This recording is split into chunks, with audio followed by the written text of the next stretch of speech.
जय हिंद साथियों, स्वागत है आप सभी का आपके अपने YouTube चैनल बायोलॉजी अड्डा में। तो दोस्तों द 10 मिनट शो में आपका स्वागत है। और दोस्तों द 10 मिनट शो में हम लोग जानेंगे डायबिटीज़ के बारे में। डायबिटीज़ आखिर होता क्या, ये कितने प्रकार का होता है, डायबिटीज़ क्यों होता है और डायबिटीज़ कंट्रोल कैसे किया जा सकता है। अगर आप डायबिटिक पेशेंट हैं तो आपको कौन कौन सी बातों का ध्यान रखना जरूरी है। तो हर एक बात को यहाँ पे हम इस वीडियो में डिस्कस करने वाले हैं इस द 10 मिनट शो में। और दोस्तों ये द 10 मिनट शो का पहला वीडियो है। अब इसकी श्रृंखला लगातार आपके समक्ष आती रहेगी। और दोस्तों अगर आपको अच्छा लगे तो आप इसे शेयर जरूर करें और अगर पसंद आता है तो आप इसे लाइक जरूर करें। तो चलिए हम लोग जानते हैं, ठीक है, कि आखिर क्यों होता है मधुमेह। ठीक है दोस्तों, लेकिन उसके पहले आपका एक प्रश्न है कि आखिर मधुमेह है क्या। तो दोस्तों आपको हम बता दें, डायबिटीज़ का ही हिंदी नाम होता है मधुमेह। अब देखिए दोस्तों, मधुमेह क्या है। तो मधुमेह एक बीमारी है और ये बीमारी कब होती है, जब रक्त में ग्लूकोज की मात्रा बढ़ जाती है। यानी कि जब आपके रक्त में ग्लूकोज की मात्रा बढ़ जाएगी दोस्तों, तब जो बीमारी उत्पन्न होती है उसी को हम लोग कहते हैं मधुमेह। और दोस्तों मधुमेह को अलग अलग नामों से भी जाना जाता है। जैसे कि देखिएगा, कुछ लोग इसे चीनी रोग यानी कि शुगर के नाम से भी जानते हैं या शुगर कहते भी हैं। और दोस्तों याद रखिए कि रक्त में जब ग्लूकोज की मात्रा बढ़ जाती है ना, तो उसे हम लोग कहते हैं हाइपरग्लाइसेमिया। क्या कहते हैं दोस्तों? हाइपरग्लाइसेमिया। और दोस्तों हाइपरग्लाइसेमिया के कारण ही होता है डायबिटीज़। तो दोस्तों ये डायबिटीज़ है क्या? तो डायबिटीज़ एक बीमारी है जो कि रक्त में ग्लूकोज की मात्रा बढ़ जाने के कारण होती है। अब यहाँ पर आपके सामने है कि आखिर क्यों होता है मधुमेह। अभी आपने देखा कि क्या होता है मधुमेह, अब आपको ये भी जान लेना है कि क्यों होता है मधुमेह। तो दोस्तों याद रखिए, देखिए ध्यान समझिएगा। जैसे जो हमारा पाचन तंत्र होता है ना दोस्तों, तो हमारा जो पाचन तंत्र होता है उसमें एक अंग होता है जिसे हम लोग कहते हैं अग्नाशय। क्या कहते हैं दोस्तों? अग्नाशय। अब अग्नाशय का डायबिटीज़ में बहुत ही अहम भूमिका है। चलिए हम लोग देखते हैं क्या भूमिका है। तो देखिए दोस्तों ध्यान से समझिए, जो हमारा अग्नाशय होता है ना, जिसको हम लोग पेनक्रियाज कहते हैं दोस्तों, क्या कहते हैं? पेनक्रियाज कहते हैं। अब पेनक्रियाज में क्या पाई जाती हैं? तो पेनक्रियाज में कुछ संरचनाएं पाई जाती हैं जिन्हें हम कहते हैं लैंगरहैंस की द्वीपिकाएं। और दोस्तों आपको हम बता दें, जो लैंगरहैंस की द्वीपिकाएं होती हैं उसमें कुछ सेल पाए जाते हैं जिसको हम लोग बीटा सेल कहते हैं। और ये जो बीटा सेल होता है ना दोस्तों, वो क्या करता है? तो हार्मोन स्रावित करता है। क्या करता है दोस्तों? हार्मोन स्रावित करता है। और ये जो हार्मोन होता है ना, ये कौन सा हार्मोन होता है? तो वो हार्मोन होता है इंसुलिन। क्या होता है दोस्तों? हार्मोन का नाम है इंसुलिन। और हाँ जी दोस्तों, ये जो इंसुलिन होता है ना, यही है जो कि हमारे रक्त में ग्लूकोज के लेवल को मेंटेन करके रखता है, बैलेंस बना करके रखता है। लेकिन कब?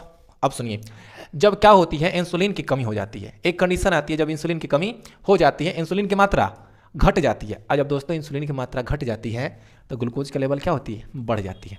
इंसुलिन की मात्रा घट जाती है, ग्लूकोज का लेवल बढ़ जाती है। और जब बढ़ जाती है तो उसी को हम लोग कहते हैं दोस्तों डायबिटीज़ कहते हैं। क्या कहते हैं? डायबिटीज़ कहते हैं, यानी कि चीनी रोग कहते हैं। आई होप कि इतनी बातें आपको समझ में आई होंगी। ठीक है, चलिए अब यहाँ पर मानते हैं दोस्तों कि कुछ जो व्यक्ति हैं जो कि क्या है, डायबिटीज़ के पेशेंट अगर हैं, उनको डायबिटीज़ हो गई है, तो उन्हें किन किन बातों पर ध्यान देना चाहिए। तो दोस्तों कुछ बातें यहाँ पर बताई गई हैं जो कि टेस्टेड और ट्रस्टेड है। देख लेते हैं कौन कौन सी बातें आपके सामने हैं।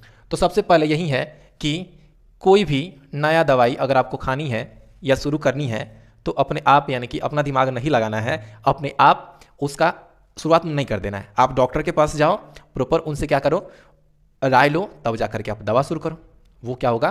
तो वो आपके लिए फ़ायदेमंद होगा। तो पहली बात कि अगर दवा खाना चाहते हैं, शुरू करना चाहते हैं, तो अपना दिमाग लगाकर नहीं लगाना है, डॉक्टर से आपको सलाह ले लेना है। क्योंकि डॉक्टर क्या होता है, डॉक्टर को हर एक बात की जानकारी होती है। ठीक है, ज़्यादा हीरो बनने की कोशिश नहीं करना है। फिर देखिए, हाई ब्लड शुगर अगर हो तो उसको अवॉइड कभी ना करें, क्योंकि हाई ब्लड शुगर कभी आपका जान भी ले सकती है। ठीक है, हाई ब्लड शुगर के अवॉइड नहीं करेंगे। आपको ये बातें ध्यान रखनी है कि कैसे भी करके जो ब्लड शुगर लेवल है उसको आपको मेंटेन करके रखनी है। ठीक है, चलिए अब देखिएगा, जो नेक्स्ट जो बात है जिसको ध्यान देना है,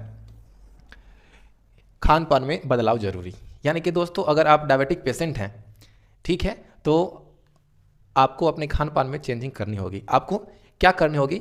तो एकदम लो कैलोरी फूड लेनी होगी, जिसमें कम मात्रा में कैलोरी हो। वो आपके लिए अधिक फायदेमंद होगा। अगर पॉसिबल हो तो आपका अगर थाली है ना, तो आधा थाली आपकी सब्जियां ही होनी चाहिए। ठीक है, और सब्जियों में कौन सी सब्जी? आलू का सब्जी नहीं होना चाहिए। ठीक है, ओके।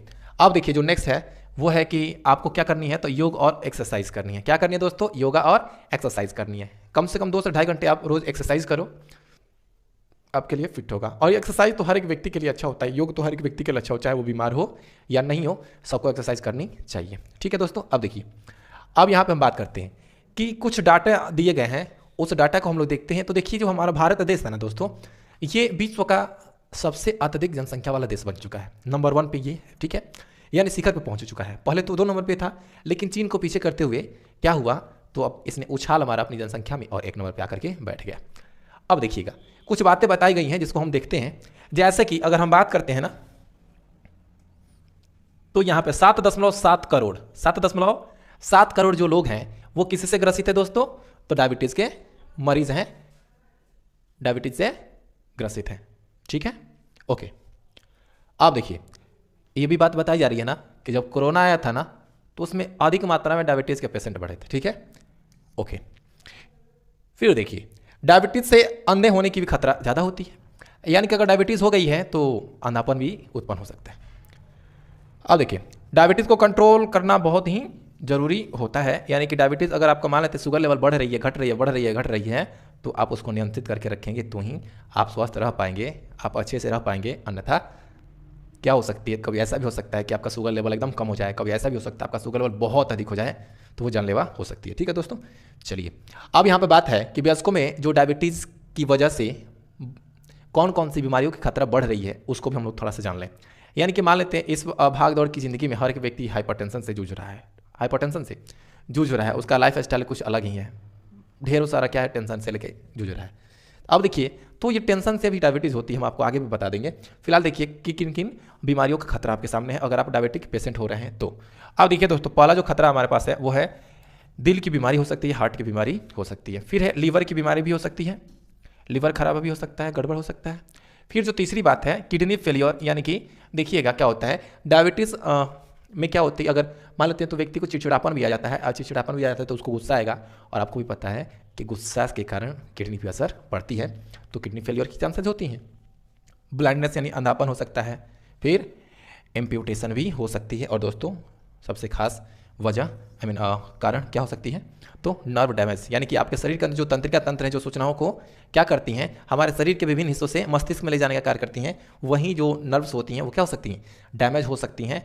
ठीक है, तो आपने ये देखा कि जो बड़े लोग हैं उनमें कौन कौन सी बीमारियों का खतरा की चांसेज बढ़ रही हैं डायबिटीज़ के कारण, वो ये है। अब देखिएगा अब यहाँ है कि डायबिटीज़ के आखिर लक्षण क्या है। अगर आपको भी ये लक्षण दिखाई देते हैं ना, अगर आपको या आपके घर वालों को ये लक्षण दिखाई देते हैं तो आपको जल्द ही जल्द क्या करना है, डॉक्टर के पास जानी है और डॉक्टर से शुगर की टेस्ट जरूर करवानी है। ठीक है, तो देखिएगा डायबिटीज़ के ये 5 लक्षण दिखे हैं तो अलर्ट हो जाएं। हाँ जी बिल्कुल, आपको अलर्ट होने की ज़रूरत है। अब देखिएगा सबसे पहले वजन घटना या बढ़ना। अगर आपका वजन घट रहा है या बढ़ रहा है तो दोस्तों ये भी क्या कहें तो एक प्रकार से डायबिटीज़ का साइन हो सकता है, लक्षण सिम्टम हो सकता है। बार बार पेशाब आना, ये तो नॉर्मल सी बात है, डायबिटीज़ जिसको हो जाता है ना क्या करता है तो उसको बार बार पेशाब आता है, बार बार टॉयलेट जाता है, फिर यहाँ पे उसको बार बार भूख लगेगी, प्यास लगेगी, उसको लगेगा कि हमको हमेशा भूखे लगा हुआ है। ठीक है, और प्यास लगा हुआ है। फिर है थकान होना, यानी कि देखिएगा डायबिटीज़ के जो पेशेंट होते हैं उनको हमेशा थकान सी महसूस होती रहती है, उनको कोई काम करने का मन नहीं करता है, और आंखों के सामने धुंधलापन दिखाई देता है, जैसा कि हमने आपको जस्ट पहले बताया कि अंधापन की बीमारी हो सकती है। और फिर जो है कि अगर कोई छोटा सा भी घाव हो जाता है दोस्तों तो जल्दी नहीं भरता, यानी कि ठीक नहीं होता। ये लक्षण है किसके, तो शुगर के। और देखिएगा एक और लक्षण बताते हैं, यहाँ पे तो इंक्लूडेड नहीं है, लेकिन होता है ना कि अगर जो डायबिटिक पेशेंट है वो कहीं पेशाब कर देता है ना तो वहाँ पर मक्खियाँ करें चींटियाँ लगने लगती हैं, क्योंकि उसका जो यूरिन होगा ना दोस्तों, उसका जो पेशाब होगा ना उसमें क्या होता है तो उसमें चीनी होता है। क्या होता है दोस्तों, पेशाब लिख दिए हैं, पेशाब होता है उसमें क्या होता है, चीनी होता है। ठीक है, चलिए अब देखिए अब यहाँ पर जो हम बात बताने वाले हैं दोस्तों ये बहुत ही खास है, कुछ ही लोगों को पता होगी कि डायबिटीज़ 2 प्रकार के होते हैं, एक होता है टाइप 1 डायबिटीज़ और एक होता है टाइप 2 डायबिटीज़। अब टाइप 1 डायबिटीज़ क्या है तो दोस्तों टाइप 1 डायबिटीज़ होता है जो कि होता है जेनेटिक, यानी कि जो हमें अपने पूर्वजों यानी कि पूर्वजों से या अपने माता पिता से विरासत में प्राप्त होती है दोस्तों, तो वो टाइप 1 डायबिटीज़ है। ठीक है, इसका कोई इलाज नहीं है, यानी कि जेनेटिक जो डायबिटीज़ होती हैं उनका इलाज तो नहीं है। लेकिन नीचे वाला जो देखिए ना ये डायबिटीज़ की वजह क्या होती है, मोटापा, यानी कि जो टाइप 2 डायबिटीज़ होती है क्या होता है, मोटापे के कारण होता है। और सबसे खतरनाक जो है वो हाइपरटेंशन दोस्तों, क्या है दोस्तों, हाइपरटेंशन है। और तीसरा है उसका बिगड़ा हुआ लाइफस्टाइल, रहने का तरीका, यानी कि खान पान का तरीका, यह सब क्या है कुछ गड़बड़ होती हैं तो वहाँ पर उसको डायबिटीज़ हो सकती हैं। ठीक है, तो ये बातें हैं। अब यहाँ पर देखिएगा, देखिए क्या है, यहाँ पर कुछ बातें बताई गई हैं जिनको आप क्या कर सकते हैं, अमल कर सकते हैं, अपने लाइफ में अप्लाई कर सकते हैं अगर आप डायबिटिक पेशेंट हैं। ठीक है, तो आप इसको देख सकते हैं। और डाइट में आपको क्या करना है तो बहुत ही कम कैलोरी वाला भोजन लेना है, जैसे आपको डाइटरी फाइबर्स लेने हैं, एडेड शुगर की कम मात्रा लेनी है, यानी कि और आपका जो थाली होगा ना उसमें थाली में मैक्सिमम सब्जियां होनी चाहिए। ठीक है, ओके, कुल मिलाकर के यहाँ पे बताया गया है कि आपका जो कैलोरी की मात्रा होगी कम लेनी चाहिए। फिर यहाँ पे है कि 1.5 मिनट बोल रहे हैं, 150 मिनट एक्सरसाइज, यानी कि लगभग वहीं आपका 2-2.5 घंटे के करीब आपको क्या करनी है, तो एक्सरसाइज करनी है, जिससे क्या होगा, आपके शरीर की कैलोरी बर्न होगी, जो कि आपके लिए बहुत ही अति आवश्यक है। और हाँ जी दोस्तों, सबसे खास बात कि अगर कोई डायबिटिक पेशेंट है ना, यानी कि उसको क्या हुई है, उसको डायबिटीज़ की बीमारी है, तो दोस्तों करना क्या है, तो उसका अगर वजन 80 किलो है तो उसका 10% यानी कि 8 kg उसको घटा लेना है। उसके शरीर के लिए, उसके सेहत के लिए ये बहुत ही फायदेमंद होगा। ठीक है दोस्तों, चलिए अब हम बात करते हैं, थोड़ा सा उसके डाइट की बात कर लें। डाइट की बात जस्ट पहले भी की थी, अब यहाँ पे एकदम स्पष्ट तरीके से बात कर लें कि एक डायबिटिक पेशेंट का जो आइडियल फूड प्लेट होना चाहिए, उसमें क्या क्या होनी चाहिए। तो प्लेट में आधी जगह क्या होनी चाहिए, हरी सब्जियां होनी चाहिए। ठीक है दोस्तों, थोड़ी जगह में क्या होनी चाहिए, मछली, चिकन और थोड़ा सा आपको सोयाबीन होनी चाहिए। फिर है कि बची हुई जगह में आपको थोड़ा सा चावल और 2 रोटियां होनी चाहिए। यानी कि जो डायबिटिक पेशेंट है उनको ज़्यादा खाना नहीं खाना चाहिए। ठीक है, खाना चाहिए तो ये इतना, अब ये जो है ना 2 ही रोटी खाएं और थोड़ा सा चावल खाएं, वो बहुत ही बेहतर होगा। अब देखिए, आलू जैसे बहुत ज़्यादा स्टार्च वाली चीज़ों को प्लेट में शामिल नहीं करें। यानी कि आलू में बहुत ज़्यादा मात्रा में क्या होती है, स्टार्च, यानी कि कार्बोहाइड्रेट होती है, जो ग्लूकोज में परिवर्तित हो जाएंगी और आपके रक्त में जमा हो जाएगी, तो डायबिटीज़ हो सकती है। तो क्या करना है, आलू को अवॉइड कर देना है। ठीक है दोस्तों, तो उम्मीद करते हैं आपको डायबिटीज़ के बारे में जानकारी मिल गई होगी कि डायबिटीज़ क्या, क्यों, कैसे होता है और इसके लक्षण क्या है, कितने प्रकार के होते हैं। तो दोस्तों द 10 मिनट शो में हमने डायबिटीज़ को डिस्कस किया। फिर नेक्स्ट द 10 मिनट शो में हम लोग नेक्स्ट टॉपिक जो कि एंटीबायोटिक उसको डिस्कस करेंगे। तो दोस्तों ये पहला वीडियो था, और वीडियो कैसा लगा आपको कमेंट बॉक्स में जवाब दीजिएगा, और वीडियो अच्छा लगा तो लाइक कीजिए, और अगर आप इस चैनल पर नए हैं दोस्तों तो चैनल को सब्सक्राइब कर सकते हैं। मिलते हैं दोस्तों नेक्स्ट वीडियो, तब तक के लिए जय हिंद।